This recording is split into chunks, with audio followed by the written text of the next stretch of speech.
Listen, if the Bible says the universe was created in 6 days, then it was created in 6 days. That means that the Earth could not be more than 8 or 10,000 years old. But that flies in the face of scientific measurement.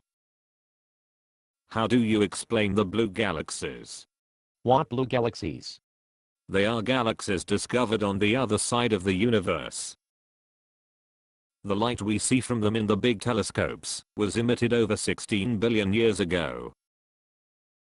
Explain that. I don't know, but you're wrong. You're wrong. Cool your jets, guys. You're both right. What do you know about it? Yeah, get lost. According to the theory of relativity, time is relative. It all depends on where you put the clock.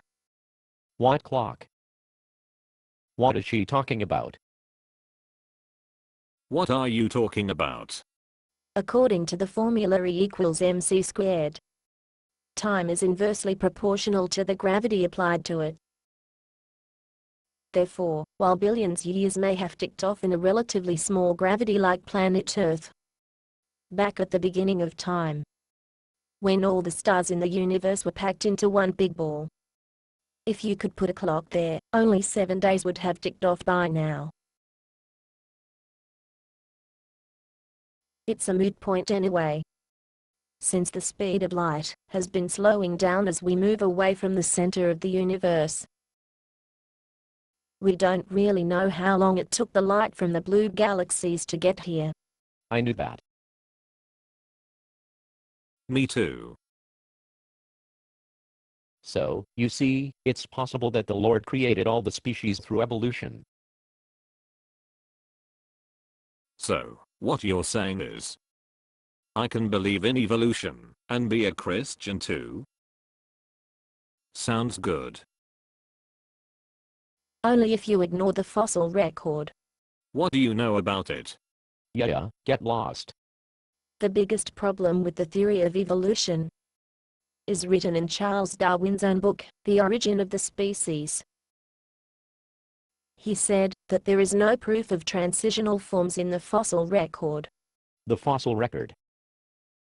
Transitional forms. You know what pterodactyls are? They are the flying lizards from the days of the dinosaurs. Yeah, I saw them in the museum. If evolution really happened, for every fossil of pterodactyl you see in the museum, you should see hundreds flightless pterodactyl fossils with varying lengths of wings and hundreds of fossils of land lizards with elongated front legs. I knew that. Me too. So, did you see any fossils like that at the museum?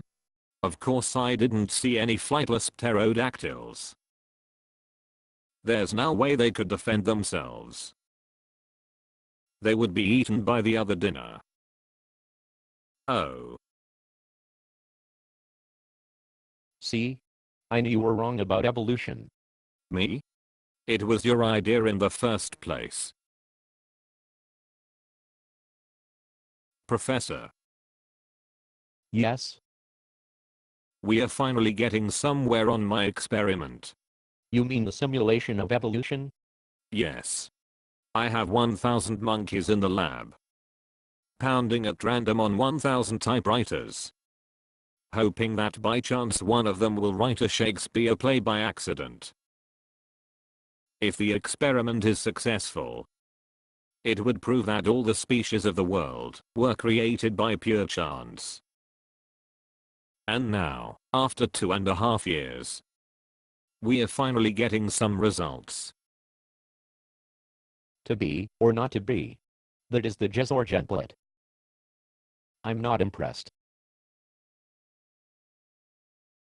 You would be even less impressed if your experiment included corrections for the second law of thermodynamics and the law of chemical equilibrium. What do you know about it? Yeah, get lost.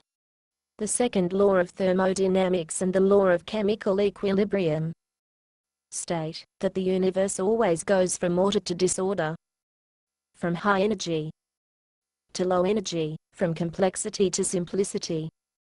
Not the other way around. In order to simulate these forces in your experiment, the monkeys should throw every page they type into the ocean. No way. We'd never be able to accumulate more than one page at a time. And even if you could find and retrieve the pages, the paper would disintegrate. You certainly wouldn't be able to read the words. Most organisms are at least 90% water. You do the math. How much do you suppose I could salvage if I sold off 1,000 typewriters? I don't know. But where are you going to get rid of 1,000 monkeys? Based on a play by Bob Snook. Conditions for use. Do not sell any part of this script, even if you rewrite it. Pay no royalties, even if you make money from performances. You may reproduce and distribute this script freely, but all copies must contain this copyright statement.